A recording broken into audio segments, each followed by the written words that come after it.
Hola friends, today's recipe is red sauce pasta. So first అయితే ఒక కడాయి పెట్టుకొని అందులో వాటర్ వేసి కొద్దిగా సాల్ట్ వేసి బాయిల్ అవ్వడానికి వదలాలి. సో వాటర్ కొంచెం బాయిల్ అయ్యేటప్పుడు మనం పాస్తా వేసి స్టిర్ చేసి కుక్ చేసుకుంటూ ఉండాలి. అప్పుడప్పుడు స్టిర్ చేస్తూ ఉండాలి, ఎందుకంటే ఇక్కడ ఆయిల్ వేయడం లేదు. సో కడాయి బాటమ్కి అంటుకోవచ్చు. సో కలుపుతూ కుక్ చేసుకోండి. పాస్తా బాయిల్ అయ్యాక 2-3 టైమ్స్ కోల్డ్ వాటర్లో రిన్స్ చేసుకొని స్ట్రెయిన్ చేసుకోండి.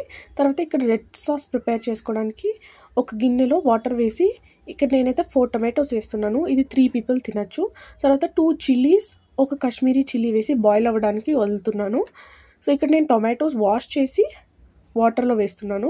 కొద్దిసేపటికి ఇలాగ టొమాటో పీల్ అయితే వచ్చేస్తుంది. సో టొమాటో పీల్ని కంప్లీట్గా రిమూవ్ చేసేయండి. రిమూవ్ చేసేసి టొమాటోస్ని ఇక్కడ ఉన్న చిల్లీస్ని బ్లెండర్లో వేసి బాగా స్మూత్ పేస్ట్ చేసి పెట్టుకోండి.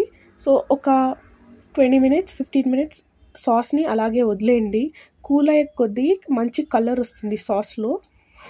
తర్వాత ఒక కడాయి పెట్టుకొని అందులో ఒక 3 స్పూన్స్ ఆయిల్, కొద్దిగా బటర్ వేసి కాగనివ్వండి. అది కాగాక మనం చాప్ చేసి పెట్టుకున్న వెల్లుల్లి, అదే గార్లిక్ వేసుకొని కొంచెం సాటే చేసుకోండి. అది సాటే అయినాక థిన్గా క్యూబ్ చేసి పెట్టుకున్న ఆనియన్ కూడా వేసి బాగా సాటే చేయండి. సో ఆనియన్ గార్లిక్ రెండు ఒక ట్రాన్స్లూసెంట్ అయ్యేంత వరకు సాటే చేసుకోండి. ఎక్కువ బ్రౌన్ అవ్వాల్సిన అక్కర్లేదు. సో ఆనియన్స్ బాగా కొంచెం ట్రాన్స్లూసెంట్ అయిన తర్వాత మనం టొమాటో పాస్తాని రెడీ చేసి పెట్టుకున్నాం కదా, అది వేసేసి బాగా కలుపుకోండి.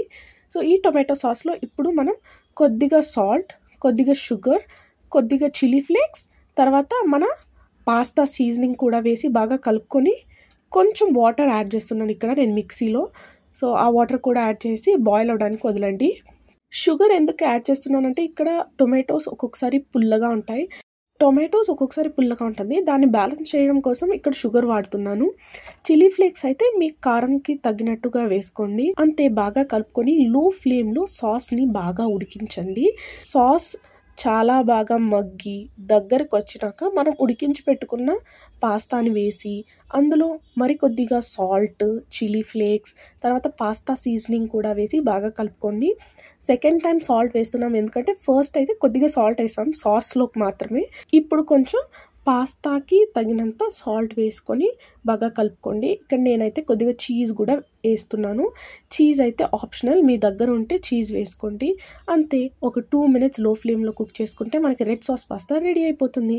మీకు కనుక ఈ రెసిపీ నచ్చినట్టయితే do like, share, comment and subscribe. Bye.